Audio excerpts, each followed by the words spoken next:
नबील मजियाना साहब, मोहम्मद हसन मजियाना, बड़ी मेहरबानी जी, और सब से शुक्रिया।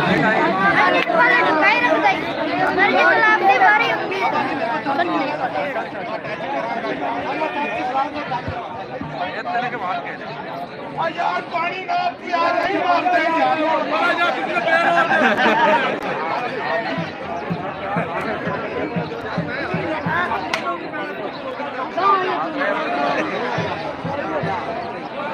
मुंह तो थल्ले नहीं मारनी मतलब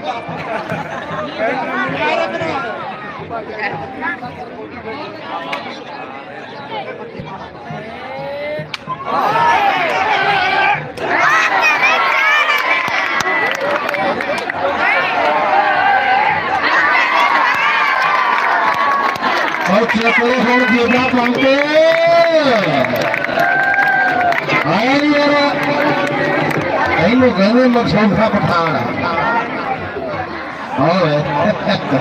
कोई एक्शन को बीमारी है क्या बात होगा भी पीर तो वार वार सिटी जाने ग्राउंड च अगो इधर भाई। हाँ जी शाह तो भाजी उन्होंने भी गल पूरी टकाने लगी नहीं फैलानी है, आधा गल बनती नहीं बनानी पैंदी है बाबा जी, बाबा साहब आधा गल बनती नहीं बनानी पैंदी है, दुनिया मनती नहीं बनानी पैंदी है, गुड्डी चढ़ती नहीं चढ़ानी पैंदी है, गुड्डी चढ़ती नहीं चढ़ानी पैंदी। कौन गल है टकाने वाली चल गई खान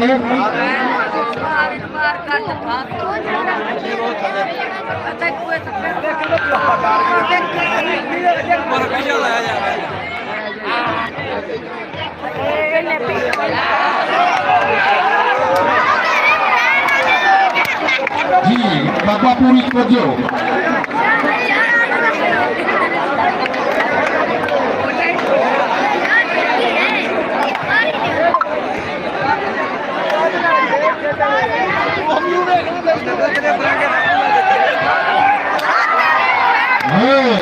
मलिक बाबू ठेकेदार जी इधर देखो,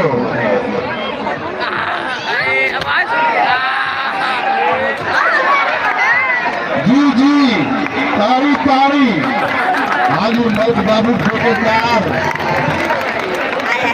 बाबे हरी मान करते हुए बाबा मरान शाह शमसी, बाबा असर शाह शमसी साहब जिंदाबाद साडे। ओके ओके ओके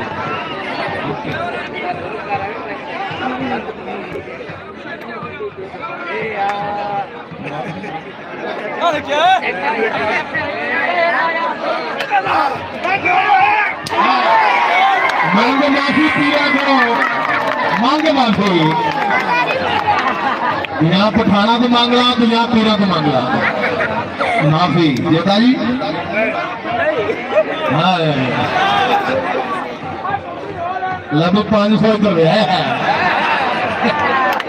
ये तू खड़ा गया तो वापसी ले लेना पठाना। लाख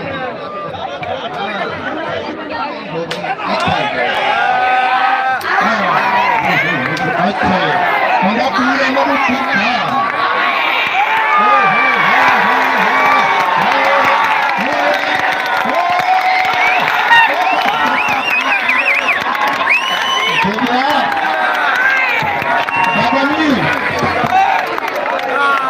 बाबा जी नजर ला के नजर ला के कहते भी घारिया तो मारिया कार तो पसंद नहीं ना, पठान गया घारिया एक करके कभी ताली मार लो दो पंप वास्ते।